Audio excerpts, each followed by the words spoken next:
Donc oui, on a du temps pour un échange, des questions avec des questions que vous voudriez adresser à Jean-Pierre ou à Guy. Il y a une question là à droite. Bonjour, merci beaucoup pour les présentations. C'était fort intéressant. J'aimerais vous entendre par rapport au projet Innovitam qui maintenant est sur la glace ou qui est peut-être tombé à l'eau. Il y a une table citoyenne qui s'était mobilisée, donc une initiative citoyenne qui s'était organisée pour mettre de l'avant plusieurs revendications.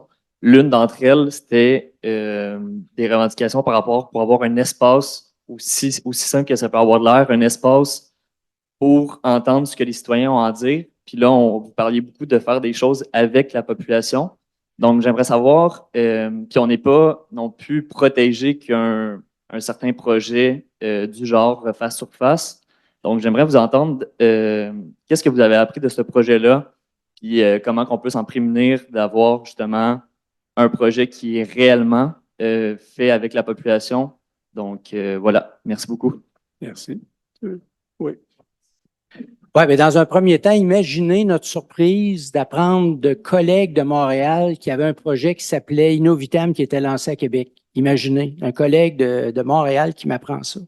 Ça vous montre qu'il y avait les fils, s'étaient pas touchés beaucoup entre les gens qui proposaient ce projet-là, puis Vitam. Et imaginez la réaction des citoyens du quartier, parce qu'on est dans un quartier, qui confondaient Innovitam puis Vitam. Alors, on les a rencontrés, on a rencontré le conseil de quartier pour leur dire, regardez, ça nous est arrivé comme ça, là. Il y a pas eu de communication par rapport à Innovitam. Il est clair, puis nous, Vitam, on souhaite, on est au service de la société québécoise, des citoyens, mais on veut être aussi au service de ce quartier-là qui a besoin de beaucoup d'amour. Puis on est fiers de partager les mêmes enjeux environnementaux que les citoyens du quartier. Le nickel, nous autres aussi, on le respire parce qu'on est là. Vous comprenez? La pollution, puis il faut vivre là pour le voir. On a visité le quartier avec le conseil du quartier. Quand on regarde la pollution de l'air, la pollution sonore, il y a vraiment des enjeux extrêmement importants. Alors, nous, on s'est assuré de rétablir le dialogue avec les gens du quartier et leur dire, regardez, un, on n'a rien à voir avec Innovitam. Puis deux, bien, vous pouvez compter sur nous pour travailler avec vous pour mettre humblement notre collectif au service de la qualité de vie et du bien-être des citoyens de ce quartier-là, comme on l'est pour les autres quartiers. Alors, je formule le vœu que dans une réflexion future autour de ce que devra devenir ce quartier-là, ben, qu'on sera impliqué dès le départ, puis que les citoyens seront impliqués dès le départ dans la réflexion. Mais on ne l'était pas, pour être très transparent avec vous. Ce qui était intéressant de cette situation-là, c'est de nous appeler à la vigilance. Au moment où on se parle, la santé durable, c'est à la mode, c'est quasiment l'invention du bouton à 4 trous, fait que bien des gens s'en réclament. L'implication des patients, des citoyens, il y a bien des gens qui s'en réclament aussi, mais il ne suffit pas d'avoir un patient ou un citoyen indiqué dans un projet de recherche, coché pour dire on a une implication citoyenne. Ça va bien au-delà de ça, je pense que je vous l'ai illustré tantôt. Alors, c'est de faire attention, puis s'assurer toujours que nous, les projets dans lesquels on va s'impliquer, tant la chaire que le centre de recherche, c'est des projets qui vont respecter nos valeurs au niveau de la santé durable. Donc, que la santé, c'est une globalité et que ça se fait avec les communautés et les citoyens et non pas contre. Alors, c'est sûr que ça nous a dérangé parce qu'on ne comprend pas comment ça que ce mot-là a été récupéré de cette façon-là. Mais ce que j'en comprends, c'est maintenant disparu de la carte, là. Innovitam dans sa forme que c'était. Ici, ça renaît, puis c'est pour embarquer dans une démarche de concertation, de solidarité, de travail ensemble, ben on va être là. Je ne sais pas si ça répond à votre question. Oui. Y a-t-il d'autres? Oui, Karen? Non, là, avec le micro, ça va être moins dur pour vous. D'abord, je voulais vous partager, je pense que c'est le sentiment de tous, que c'est très, très, très inspirant, ce que vous venez de communiquer. C'est un modèle, selon moi, à titre officiel de non académique, Je pense que tout le monde a à peu près ce sentiment ce matin. Je viens tout juste personnellement d'atterrir avec mon gros parachute à la direction adjointe de l'Alliance Santé Québec. J'ai eu ma première rencontre avec mon nouveau patron et mon premier réflexe, Jean-Pierre, c'était de lui dire, et il était absolument d'accord, il faut inviter Vitam à venir partager avec l'Alliance Santé Québec sur ce modèle tellement inspirant. Ce que j'aimerais par ailleurs peut-être proposer, c'est que quand vous parlez de mobilisation, c'est un mot qui est très galvaudé, mais c'est vraiment ce que vous faites, mobilisation avec les citoyens. Je pense aussi qu'il faut oser inventer cette mobilisation tous ensemble avec chacune des parties prenantes, pas pour s'inventer d'autres entités de rencontres, mais vraiment travailler ensemble. Donc, merci infiniment pour ce modèle qui semble très pertinent en santé durable et qui sait, Stéphane, on a déjà eu un peu cette conversation aussi, Oui. bien au-delà de ce cadre-là. Ben, merci pour les gentils commentaires. Moi, je vous dirais, je jette un regard sur mes activités quand j'ai animé Alliance Santé Québec, puis maintenant, depuis que je suis à Vitam, comme je vais citer mon patron quand il disait tantôt, on peut pas être contre la tarte aux pommes chaude. C'est vrai que c'est bon, Guy. C'est trop bon. Mais donc, c'est c'est sûr que, vous savez, dans les conversations citoyennes qu'on a là, partout sur le territoire, puis il y a des attentes, là.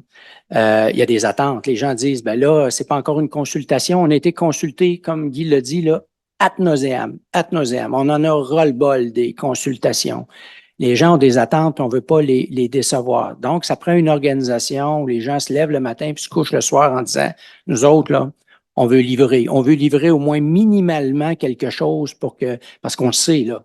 Écoutez, on ne va pas transformer le modèle socio-économique du Québec en 2 mois, là. Ça va prendre du temps, mais au moins, est-ce qu'on peut avoir des jalons, des petites pierres qu'on peut laisser sur le chemin d'une transformation d'un modèle socio-économique? Et pour ça, notre défi premier, puis je l'ai vécu à Alliance Santé Québec, je le vis encore à Vitam, c'est la qualité. Tout le monde est de bonne volonté là-dedans, mais il manque, les fils se touchent pas parfois. La qualité des communications entre mon organisation académique, l'Université Laval, la Ville de Québec, Vitam, le CIUS, la capitale nationale, les communautés, les parties prenantes.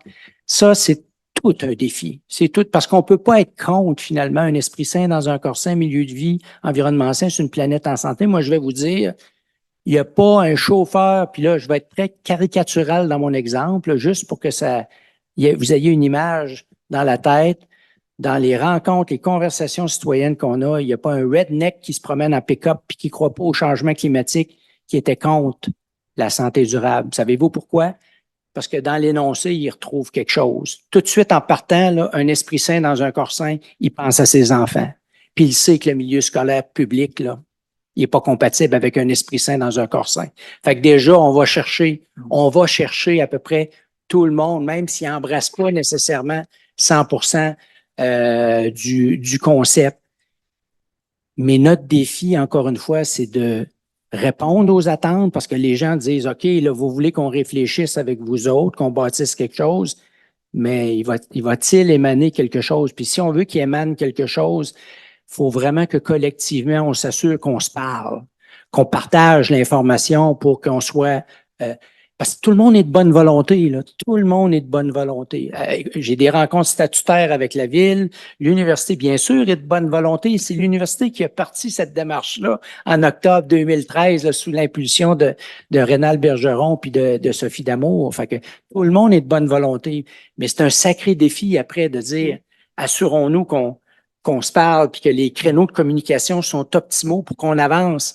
Parce que c'est déjà suffisamment difficile de démocratiser cette démarche-là, puis d'impliquer... C'est un sacré contrat, là. C'est un méchant contrat, c'est parce que c'est un nouveau modèle socio-économique qu'on souhaite bâtir. On s'entend que c'est un brin ambitieux. Des fois, il y a des citoyens qui me disent, finalement, c'est un parti politique que ça prend. Ben, c'est de la politique non partisane qu'on fait là. On est en train de réfléchir à un nouveau modèle de société. Fait que, imaginez le défi que ça représente de s'assurer que les parties prenantes là, communiquent de façon optimale entre elles. Puis tu sais, plus on discute avec les citoyens, plus on se rend compte que la vision en silo, c'est le virus des institutions. Les citoyens, eux autres, ils surtout connaissent pas dans les silos, puis ça les écœure même, cette question-là. Puis quand on dit, il y a des évidences des fois qu'on a, mais on voit bien qu'avec les institutions, c'est pas si évident. Je vais donner juste un exemple bien niaiseux. J'ai le diabète de type 2. À chaque fois que je vais chercher ma médication dans une pharmacie, je passe devant le comptoir des tablettes de chocolat. Tu sais, il y a comme quelque chose qui marche pas, là. Tu sais, tu dis, tu vas essayer de combattre justement un problème d'alimentation, de difficulté de générer ton taux de sucre, etc. Puis pendant longtemps, là, ça finit par changer. Même les pharmacies, il y avait des cigarettes, là. Fait que, imagine les gens qui faisaient l'hypertension, ils passaient devant le contenu des paquets de cigarettes. Regardez les écoles secondaires, Jean-Pierre en parlait, nos jeunes qui sont de moins en moins en forme. Mais comment c'est qu'on autorise, municipalement parlant, que toutes des fast-foods tiennent à 1 kilomètre de distance des écoles secondaires? Quand même qu'on ferait des efforts extraordinaires à l'intérieur de l'école pour avoir une cafétéria, une alimentation plus positive. Les élèves sortent dehors, puis à 500 mètres, ils ont un McDonald's, un Burger King, etc. Mais ça, tu vas parler de ça à la ville, ils vont dire, ben non, c'est une question d'affaires, ça regarde pas, la santé, ça ne nous regarde pas, là, c'est un choix. Alors, cette espèce de segmentation-là qu'on vit, les citoyens sont très mal à l'aise avec elle et ils la dénoncent régulièrement. Puis ça, d'ailleurs, qu'en passant aujourd'hui, ben, je trouve que c'est le fun d'être avec vous parce que on fait souvent ce genre de rencontres-là, mais avec beaucoup des gens qui sont en santé, système de santé, pour le faire, là. Mais nous, on est tellement détonnants que la santé, ça va bien au-delà de ça, là, que de travailler avec des gens. C'est pour ça que si j'ai eu une petite déception, moi, dans l'octroi de nos subventions récemment, c'est que c'était beaucoup relié encore avec un système de santé.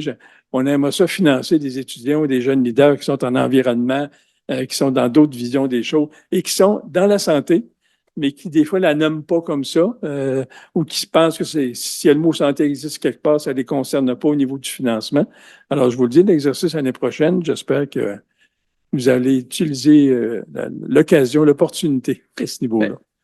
Mais merci beaucoup. Oui, je trouve ça vraiment intéressant. Et puis, on pose des petits gestes. Là, moi, tu le sais, là, je co-dirige un étudiant de maîtrise en sciences géomatiques avec France, Légaré. Et puis, l'objectif du travail, c'est on s'intéresse à la problématique des mobilités des personnes âgées, enfin, des aînés. Ben, c'est ça, Stéphane. Je pense que vous entendez notre cri du cœur ce matin. Vous avez tellement à offrir collectivement. Alors, gênez-vous pas de nous contacter. Puis, écoutez, on réfléchira ensemble. Là. On va vous écouter, puis parce qu'on a quand même des programmes de bourse puis de subventions. Alors, être membre de cet institut-là ne vous empêche pas non plus d'être chercheur ou chercheuse à Vitam. Là, interpellez-nous. On a besoin de votre expertise. Ben, la société, vous le savez, la société a besoin de votre expertise, mais voyez l'angle qu'on prend là aussi, une démarche socio-économique, environnementale, en santé durable a besoin de votre expertise. Et je me permets de vous dire publiquement, parce que je l'ai dit en rencontre privée, je pense que l'Institut EDS aurait avantage à impliquer des citoyens partenaires dans sa structure. On y pense, oui. Mais on y pense, puis mais ça impliquera, on en a déjà parlé, mais ça implique certainement de repenser les instances de gouvernance. Puis ça, ben, c'est pas nous tout seuls qui pouvons le décider. Il faut. Non, mais c'est. Mais il y a des discussions en cours à l'université pour repenser la politique sur les instituts. Puis je pense que c'est le bon moment pour. Tu sais, il y a des membres externes, par exemple, dans le conseil de l'institut. Puis rien ne dit que ces membres externes doivent être des membres d'organisations. Voilà. C'est des membres externes. Donc. Il y a toujours moyen d'avoir une créativité. D'ailleurs, la créativité, c'est l'antithèse de la bureaucratie. Alors. Plus on est créatif, moins on est bureaucrate, que ce soit n'importe quelle organisation. Ouais, il y a une question. Ah oui. Oui, avant de poser ma question, je veux vous dire qu'on a bien entendu votre invitation à vous joindre par rapport que je suis responsable des développements partenariaux pour le chantier d'avenir en action climatique. On va avoir des étudiants qui vont peut-être être intéressés à travailler avec vous, donc je vais communiquer avec vous sous peu. Mais ceci étant dit, je voulais poser la question par rapport à la déclaration d'engagement que vous avez fait avec Montmagny Lillet. Dans le fond, j'ai deux questions. La première étant, est-ce que cette déclaration va se traduire en investissement, soit dans des programmes au niveau des écoles, système de santé, même des investissements au niveau des infrastructures municipaux, par exemple? Et la deuxième question, est-ce que vous avez l'intention de renouveler cette démarche-là dans d'autres communautés? Ben, dans un premier temps, pour ce qui est de cette région-là, comme je disais tout à l'heure, là, la région a des attentes. Alors, il ne faut pas que ça s'arrête. Alors, ça fait l'unanimité. Lorsqu'on a eu l'événement où la déclaration d'engagement a été publiée, il fallait qu'il y ait une organisation qui décide, ben là, on va poursuivre parce qu'il y a des livrables carrément, il y a des vous savez, il y a des choses. La région a réalisé, ben, on n'a pas besoin d'attendre après le provincial. Il y a des choses qu'on peut faire carrément parce que on était de bonne volonté, mais on travaillait en silo. Puis là, à se connaître, il y a déjà des choses qu'on peut faire sans attendre de l'argent neuf dans un premier temps.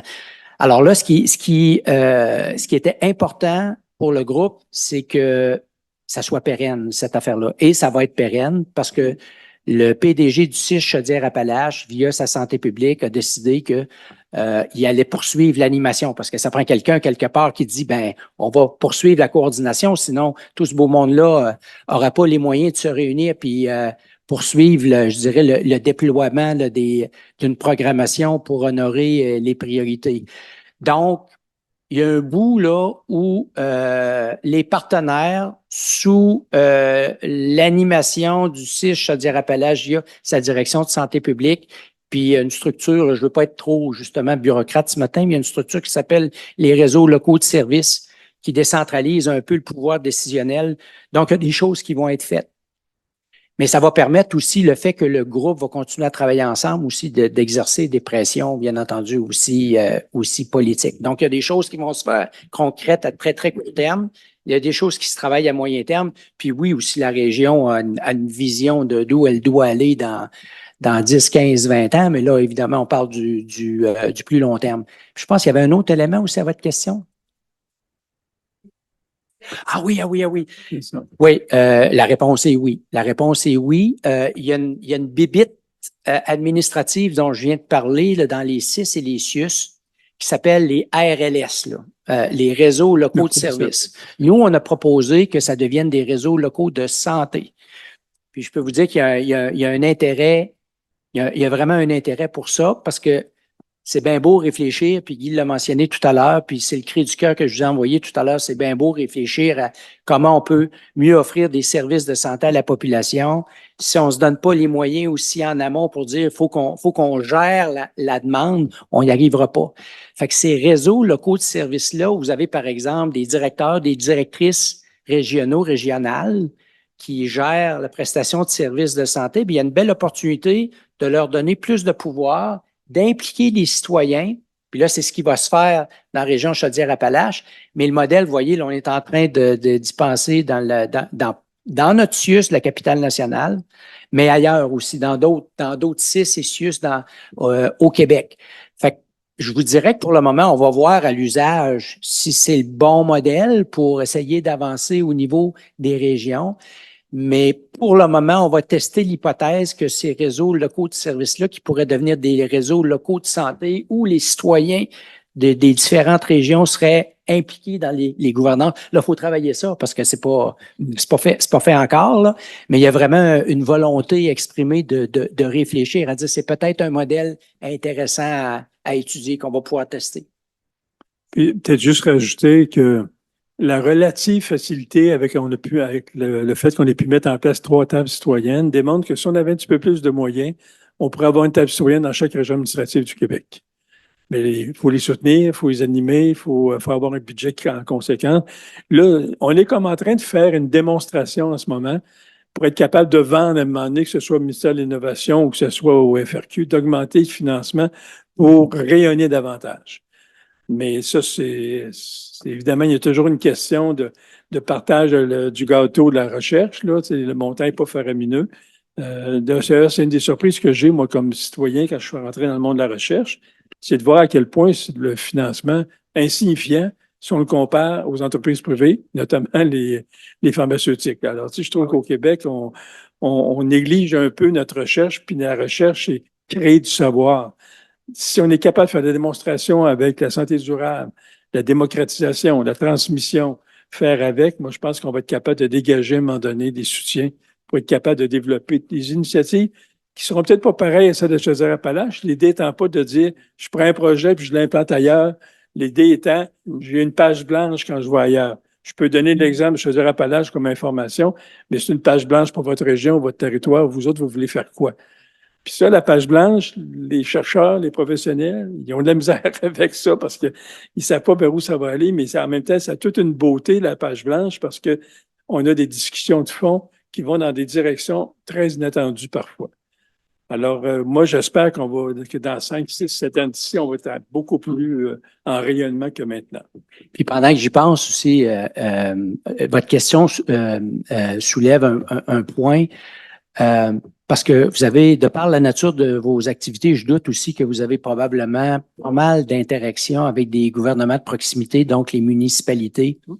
Ce qu'on a découvert à Vitam et à La Chaire, c'est qu'il y a une compréhension très, très fine dans les municipalités des enjeux socio-économiques auxquels leurs citoyens et citoyennes sont confrontés. Comme par exemple, je peux vous donner un exemple, la Ville de Québec.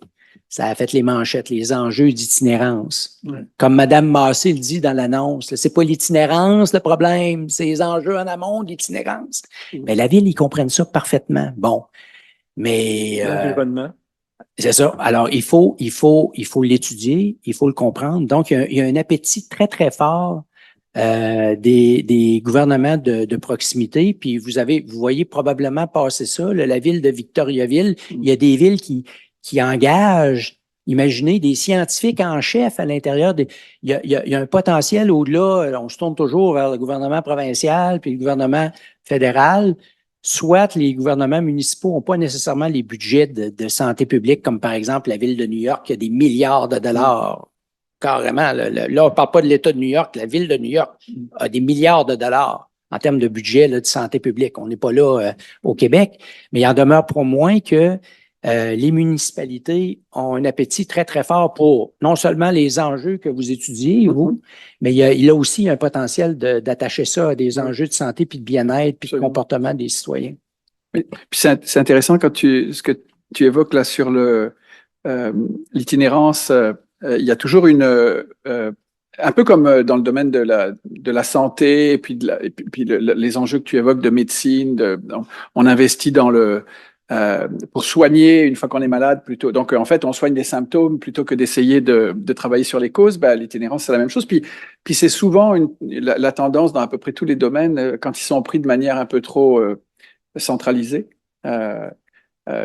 Et donc oui, nous on a quand même à l'Institut beaucoup de collaboration avec des gouvernements locaux, avec des municipalités, des MRC, des communautés. Puis c'est certain que ces enjeux, ce que je trouve intéressant, c'est que au fond ces enjeux associés au changement climatique, à la santé durable, c'est les grands enjeux de société qui font un peu l'objet du thème de cette conférence aujourd'hui, font en sorte que les gouvernements de proximité, les municipalités, les gouvernements infranationaux, aujourd'hui, ont à intervenir dans des domaines qui dépassent très largement les domaines de compétences qui leur sont attribués par les règlements, les lois, etc. La santé, c'en est un, là, vous l'évoquez.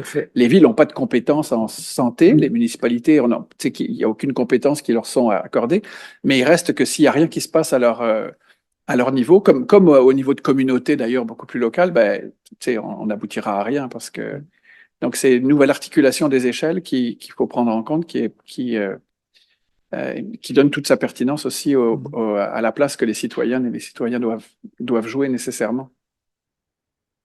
Est-ce qu'on a encore un peu de temps, comme on avait un peu de Est-ce retard? qu'il y a une question que vous avez jamais osé poser sur l'implication citoyenne et que vous voudriez savoir? Non, mais des fois, il y a des questions un peu particulières, mais ils traduisent des préoccupations, alors gênez-vous pas. Moi, j'avais la question, mais vous y avez répondu tout à l'heure, Guy. Là, je me demandais comment êtes-vous arrivé là, mais vous nous avez expliqué comment vous y êtes Ouais, arrivé. après ça, c'est le bouche à oreille, tu fais inviter à un autre endroit, un autre endroit. Parce qu'en Europe, ils ont plutôt des associations de patients, c'est plutôt eux autres qui ont ce mandat-là. Mais alors qu'au Québec, on a des associations de patients, mais ils se définissent davantage comme la défense de droits, plus de façon militante. Donc, c'est une parole qu'il faut entendre aussi, qui est importante dans nos décisions. Mais alors ici, il n'y a pas vraiment d'endroit, je donne mon nom, là, puis on va m'appeler. Là, tu sais, c'est bouche à oreille, etc. C'est un côté sympathique, un peu désorganisé, mais en même temps, justement, pas trop organisé. Mais ça évite aussi peut-être l'espèce de professionnalisation Voilà. des citoyens participants Parce que ou partenaires. Oui, la notion de la Parce diversité aussi en Europe, d'après ce que je comprends, si tu n'as pas une maîtrise, un doctorat, tu n'es pas reconnu que dans une association de patients. Ça fait un peu particulier, alors que nous, au contraire, on se dit ça ne prend pas juste des universitaires, ça prend des gens de toutes les couches de la Vous n'êtes société. pas un bon exemple, Guy. Vous avez un bac et une maîtrise. Non, c'est vrai, je ne suis pas un bon exemple. Non, un diplôme d'études supérieures. Oui, mais là, on va pas jouer. Je suis pas sûr. Oui, mais c'était dans une autre vie, ça. Je vais te donner la parole, Roxane, mais juste, je voulais réagir parce que j'ai trouvé ça bon quand tu évoquais le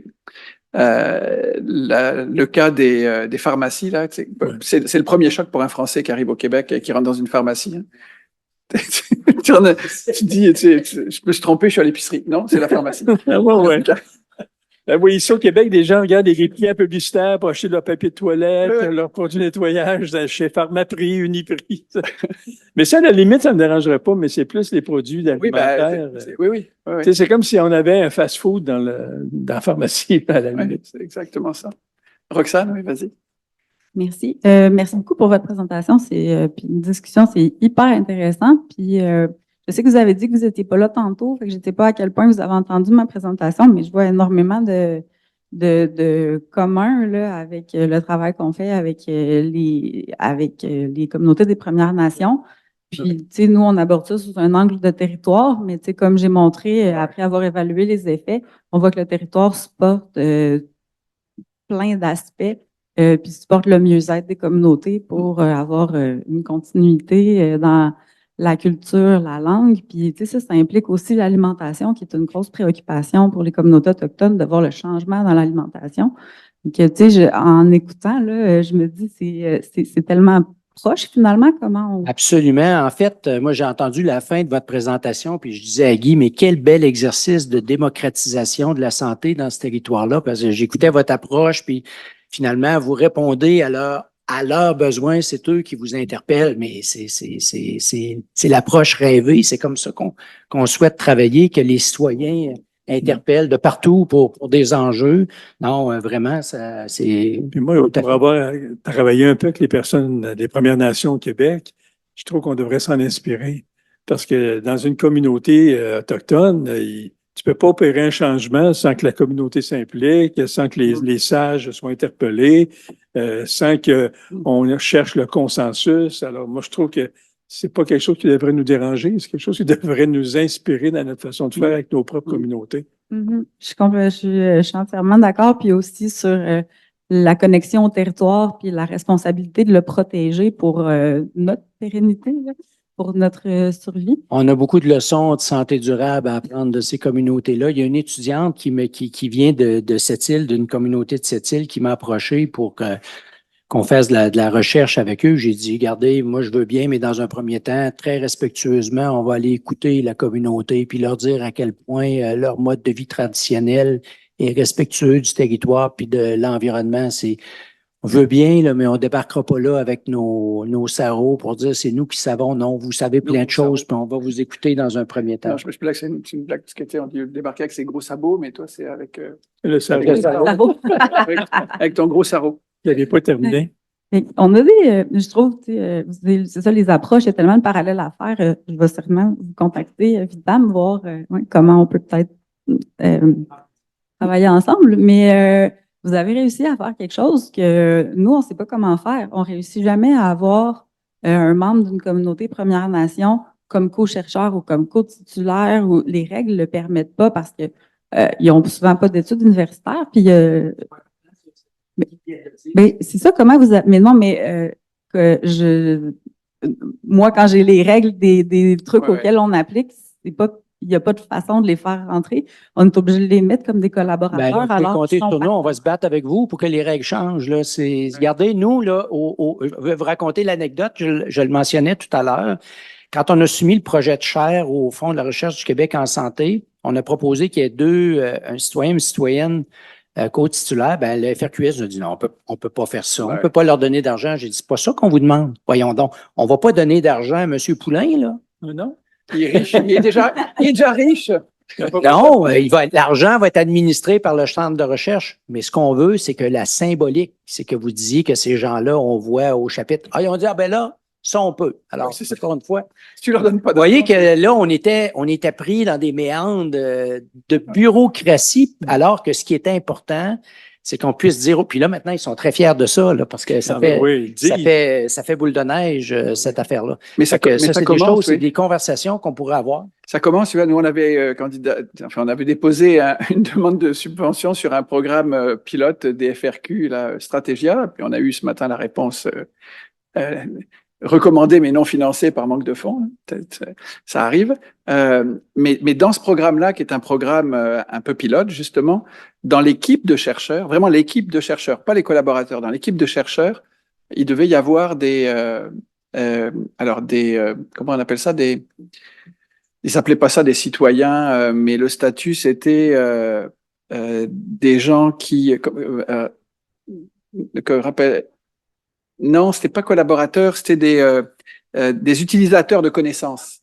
Utilisateurs de connaissances. Bon, c'était un mot un peu bizarre, mais mais ils avaient un statut de co-chercheur. Et tu vois un petit commentaire là-dessus, puis je suis certain que Guy va rebondir là-dessus. Utilisateurs de connaissances, c'est parce que les citoyens ont des connaissances aussi. Oui, non, je suis d'accord avec toi. C'est pour ça que je dis que c'est un peu bancal, parce que ça enlève toute la partie contribution à la production, à la construction du savoir et des connaissances aussi. D'ailleurs, on n'a pas le temps d'en parler, mais en termes de reconnaissance et de respect du savoir expérientiel des patients ou des citoyens, dépendamment de ce dont on a besoin, nous, on prône qu'il y ait une compensation financière pour ces personnes-là. Là, on ne parle pas de salaire puis de rémunération, on parle de compensation financière. Au niveau de l'impôt, c'est considéré comme un revenu, là. Ça, c'est plus des règles fiscales.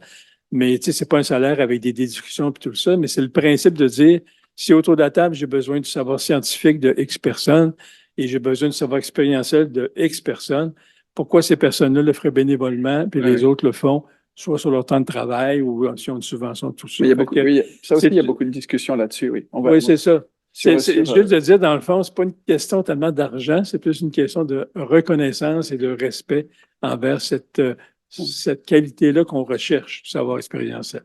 Oui, oui. Tu sais, il y a des programmes comme, on a eu une subvention avec des collègues à un programme Société inclusive. Et dans le programme Société inclusive, il faut obligatoirement qu'il y ait un co-demandeur qui soit titulaire du savoir expérientiel. Et il y a de l'argent qui va vers cette personne-là pour dédommager les bailleurs son de fonds ont implication. une responsabilité aussi de reconnaître ça, donc de financer aussi dans le projet qu'il y ait une partie qui soit réservée pour ça. Ouais. Puis en passant, c'est souvent des gouttes d'eau dans un budget. Juste dire qu'on a fait un mandat, une évaluation dans un siège que je nommerai pas. Si on finançait, on compensait tous nos usagers partenaires impliqués dans nos projets, etc., parce que c'est un gros siège, là, ça coûterait 70 000 $. Le budget annuel, 15 millions. Ouais. Alors, fait que c'est une pinotte. C'est toujours des pinottes, le financement. Et malgré tout, ça accroche parfois. Merci beaucoup. Est-ce que tu avais terminé? Excuse-moi, tu avais terminé, Roxane? Oui. Parce qu'on va conclure. On va pas accentuer notre retard. On est juste comme il faut. Donc, merci beaucoup, Jean-Pierre. Merci beaucoup, Guy. Merci à vous.